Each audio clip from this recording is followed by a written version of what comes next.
welcome back. This is episode 2 of Adulteen. Today, my guest, her name is Simone Hoffman. Simone, go ahead and tell them a little bit about you. Okay, so my name is Simone Hoffman. I am currently a student at Xavier University of Louisiana. My major is Psych Pre-Med, and I am 20 years old. And what year were you born? Oh, I was born in 2001. All right. So for today's episode, everyone, we're going to be talking about social media. And I feel like this is very, very important for our generation because we are the generation of social media. So, Simone, what social media sites were you using as a kid? Okay, so I wasn't supposed to be on social media. I couldn't have anything till I was like 12, 13-ish. So everybody was on there except for me. So I would live vicariously through my friends. So that's how I got all of my social media, whatever. And then when I turned 13, that's when I got my first Instagram, or maybe it was like 12. And that's as far as I know. I saw my mom on like Facebook, and my cousins were on MySpace when I was younger, but I didn't really know too much about it. But yeah, Instagram was my introduction for sure. So,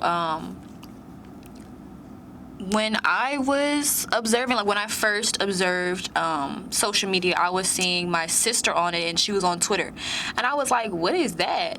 Like my mom and them would be on Facebook, and, you know, computers were new. So I was like, okay, I want to join. Like, they look like they're having fun.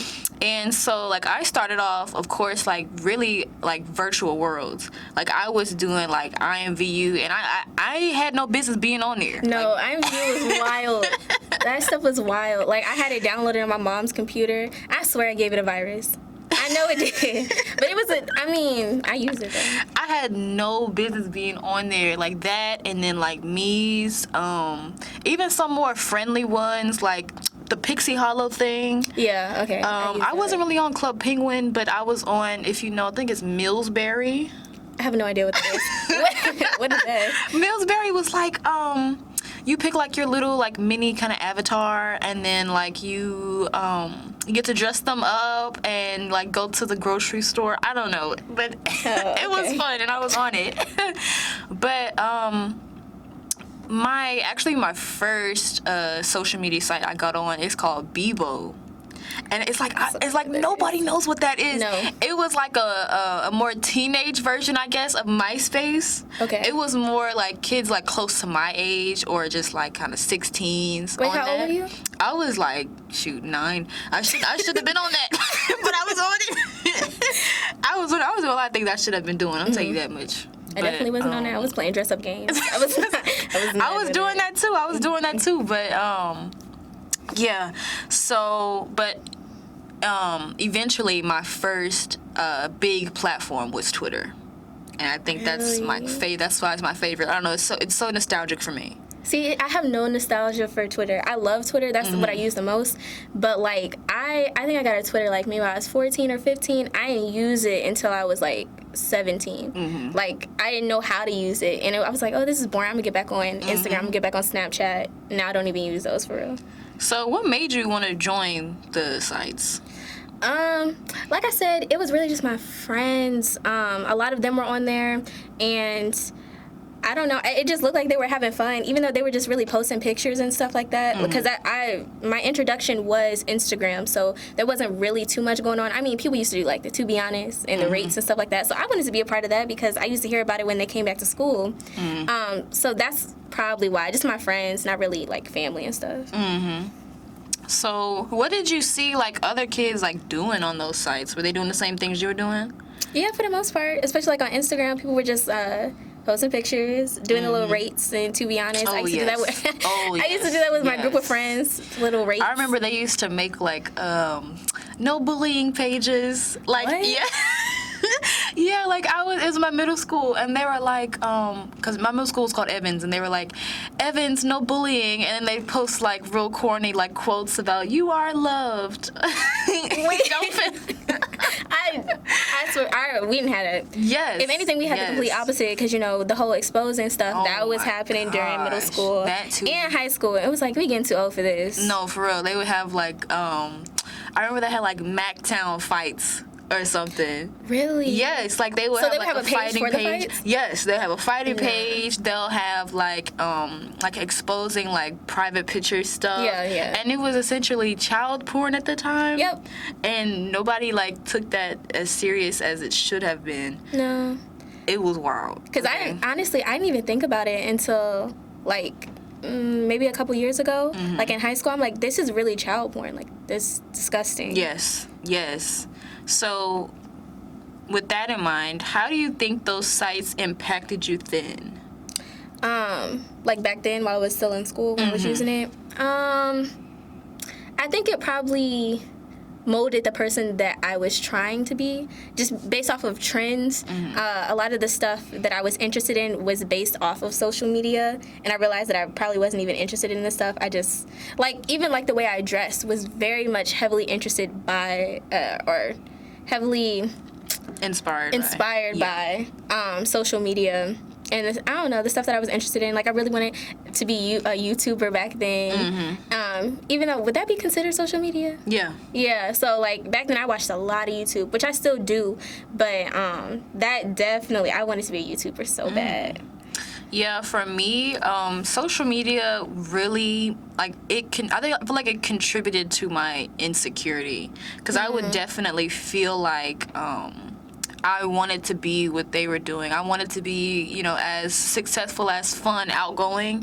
Because I know I was already like a theater kid and I love to perform. Okay. And so I was like, I want a bigger audience. Like, I want to see what the other kids are doing my age. Like, I used to compare myself to like China Anne McClain or something on Disney same. Channel. Yes. And I was just like, wow, like if I can use like Instagram, Twitter, and all that to get my platform up to really be as cool as they are, then of course I'm gonna try to do it, right? Right. And so, like, getting into that topic, I'm thinking about just the biggest challenge of social media I feel like there is, and that is the distortion of reality. And as we can tell, like on Instagram, especially Instagram, Twitter, just all the big main sites, we see a lot of Photoshop. We see a lot of, intense beauty standards and expectations how you should look. Right. And just about the pressure of being perfect. So what do you think about that? I definitely think that's prominent on social media. I think there is a lot of things that they're doing to combat that by letting everybody know that they're beautiful in their own way. Definitely, I think that's a thing now on social media. But I don't know. I still think that there's expectations on beauty standards. Like the what's that girl? They were just talking about her like Khloe last Kardashian? week.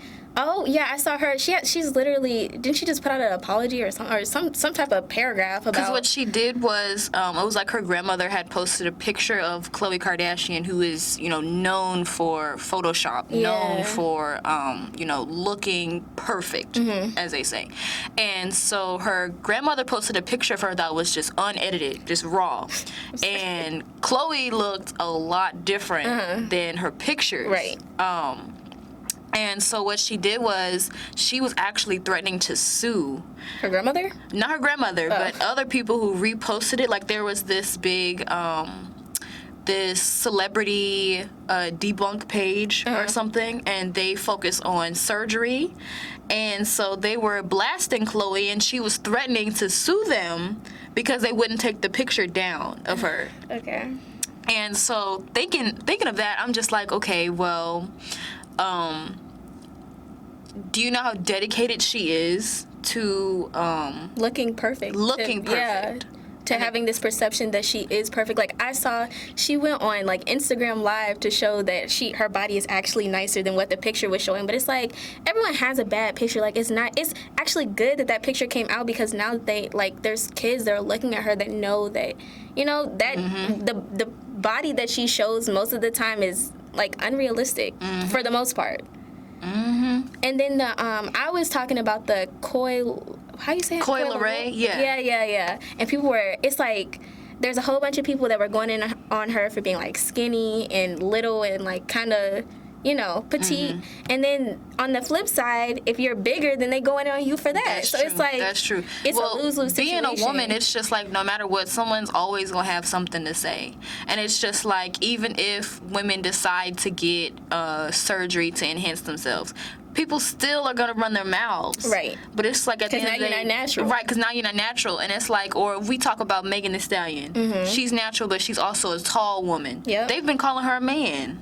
Yes, oh my God, for so long. She's so pretty. And it's like, she don't even look like And it's just like, you know what, I think it is, I think it's, no matter, if you feel confident about yourself, whether or not you are small, skinny, thick, in the middle, whatever, somebody's always going to have something to say. And I think that is the reason why social media can be negative. And that's because, a lot of people feel insecure about themselves. Right. And so when they're seeing other people happy, like, but free without, being insecure themselves, I think that's what fuels their anger.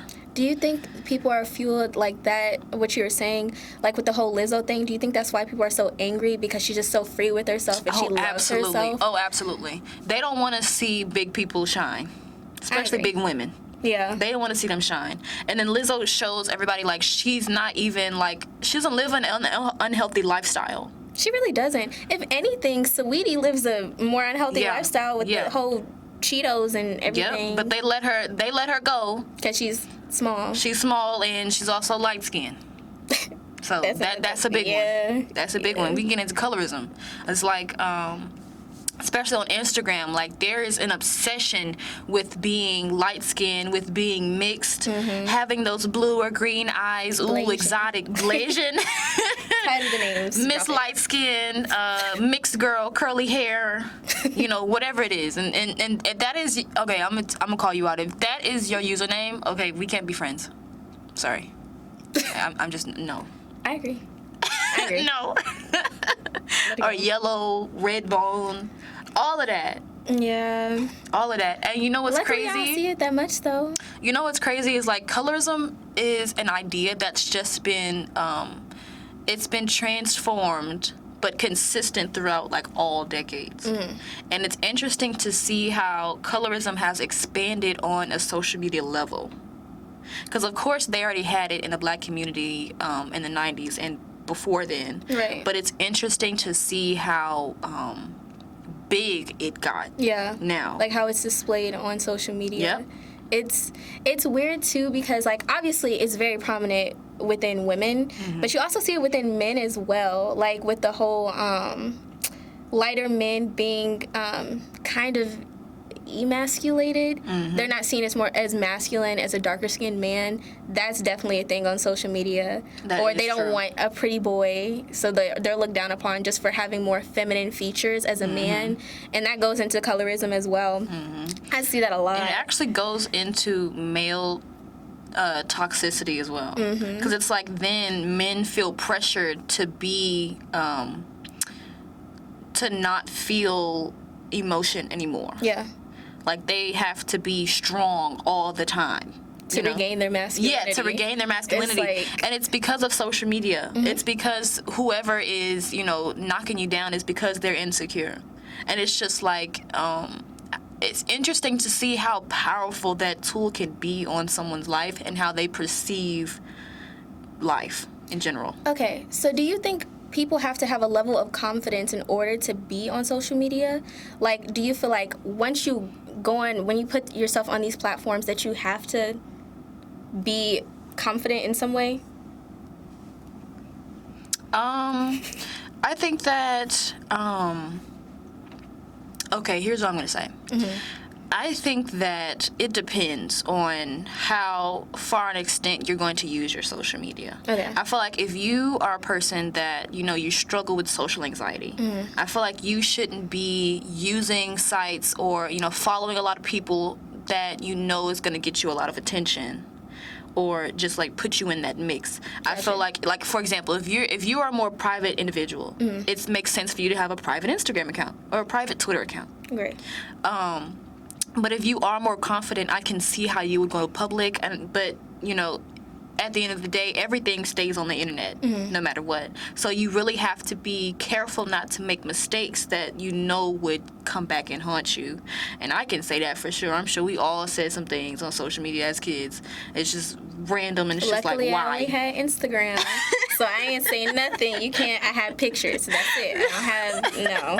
But that's what I'm saying. Like, I feel like, I don't know if you need to have a level of confidence. I definitely don't think you should put yourself out there if you have some insecurities that can sway how you feel about yourself. Because Instagram, like, social media at the end of the day can sway how you feel. So you have to be set in yourself to be on those type of platforms. I feel like. But I don't know if younger people should be, like, I feel like I know there's some sort of age restriction, right? But I don't know, because like you said, they can make mistakes on there. So it's like, and I definitely can see that, because younger people are so easily influenced. Kids Right. are, and so they can just tweet whatever. Like, I used to do that, like, or post whatever is like on their mind, but they have no idea like how much that could impact somebody, and it carries with them the rest of their lives. And that just goes into, again, I feel like the pressure to be perfect or to be accepted in society. And the one thing that I can say that really influences kids nowadays on social media is like YouTubers and YouTube couples. yeah. Like, couples. there's so many kids that just watch, like, YouTube couples, like, YouTube families, and then, they're always posting things that are happy about them. Like, it doesn't seem real. It's like, oh, we just got a brand new car. We're going to school now. Everything's happy. You're just happy all the time. And a lot of the family channels that I've seen, they don't even talk about family stuff. No. Like, they're showing you the things that they've acquired from being relatable and having relatable usually content. materialistic. Yes, but it has nothing to do with actually the family dynamic, which is so strange, because how are you even a family channel if you're not even showing the dynamic of being a family? That doesn't make any sense to me. Like, the Ace family is The Ace family, that's the first thing that came to my mind. It's just like, our people our age know that they're not perfect. Absolutely not. Oh, they gotta because of social media. Yeah. But a lot of kids still watch them, and that's how they make their money. But it's just interesting to see how perfect they picture themselves to be. Yeah. And how we don't even know that there are, I'm sure, tons of kids that are already influenced from that. Absolutely. I definitely think so. And it's not even kids, like, it's now teens. Yes. Because like making couple channels. Yes, that and are then making having couple kids, channels. like, at early ages, so that they can have a family channel. Yes. There's money in that, and people are. Yes. It's weird. And it even affects the dating world, because I know that a lot of 20-year-olds, like around our age, 20, 21, they're just like, I'm dating to marry. I want to settle down right now. It's like, I have such a problem with that term. I think dating with intent is fine, but I feel like it's such a detriment to put that on yourself that you're dating to marry right now. That's weird to me. Because they just want to be a perfect YouTube couple. Oh, absolutely not. If somebody came to me with that, I don't want to talk to you anymore. They want to be a perfect YouTube couple. So they're just like, okay, well, I'm going to go ahead and whoever my little boyfriend's going to be, we're going to go ahead and get, a house together. We're going to move in. Would you do that? No, absolutely not. Even if it was like a Deer and King? Absolutely not. Absolutely not. I don't know how they got to how far they were. I used to watch them when they were like earlier, because I used to get into that. But then like I realized, I'm like, what is this? Some of it was fun to watch. I'm not even gonna lie, but I couldn't watch it now because it's just like. It's and now so with the whole fake scandal now. that they had, it looks. I can't watch it. I can't watch it. And so just given that, I just feel like it's so hard for people to really grow because they're constantly having to compare themselves. And I just feel like it's always a hierarchy. They're always competing. Who's better? Right. Who's better at life? Yeah, and that's detrimental in itself because everybody moves at their own pace. So I've noticed that for myself now, especially in college, seeing everyone accomplish so many things. And not to say that I'm not accomplishing things in my own right, but you see somebody getting a scholarship and you're like, I should have got that scholarship. Like, you're comparing yourself to, or they just moved into an apartment. I got the money for it. Or just like having to be successful quickly at a young age. Yes. It's like just even graduating, like people are graduating like, oh, I have 2 degrees at 19. It's like, right, what? like, how? Or it's just like foreign exchange. And it's just like a lot of kids my age are doing it, and they're like, you can double like $500 in just a couple hours if you do so and so, if you invest. Yeah. Pyramid schemes. Right. And they're just talking about how they need to be so successful all the time. And so now that we're reflecting on it, how do you think social media influence you now? I suppose now it still influences me in the way that, like, I guess I still compare myself to a certain extent, but I feel like I'm very comfortable with myself when it comes to, like, how I look and stuff like that. So, like, when I was younger, that definitely bothered me, but now it's like, I have an Instagram and I post whatever I want to. And with Twitter, it's like, I barely even post my opinions on there. It's more so just, like, liking my stuff. So for the most part, I don't think it really affects my personal life very often. I just go in there to have a laugh. Like, it's not something that I take as serious as I did when I was younger. Do you think social media could affect our generation positively in the long term more than negatively? Positively more than that? I guess so. Yes. Because at the end of the day, social media does also give you an outlet for communication, which is great, and stuff that people didn't have before. Like, my grandmother's been in isolation for the past year now, and without, like, FaceTime and, like, social media and stuff like that, she would be completely disconnected. We wouldn't have a way to actually see her. She's 80 years old. Like, time is limited. So stuff like that, being able to utilize social media for good stuff like that, yeah, I think it could have positive changes. I agree. I feel like social media has given us the power to educate ourselves. Yes. And to really unlearn whatever, toxic ideas or beliefs that we had before, and what we can do to educate the younger generation. Social media definitely gives us the power to do that. Absolutely. And so with that, I'm going to say that our generation is powerful. We're innovators. We are. And we have the power to grow always.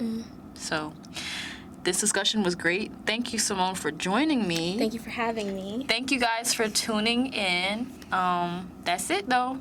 Bye.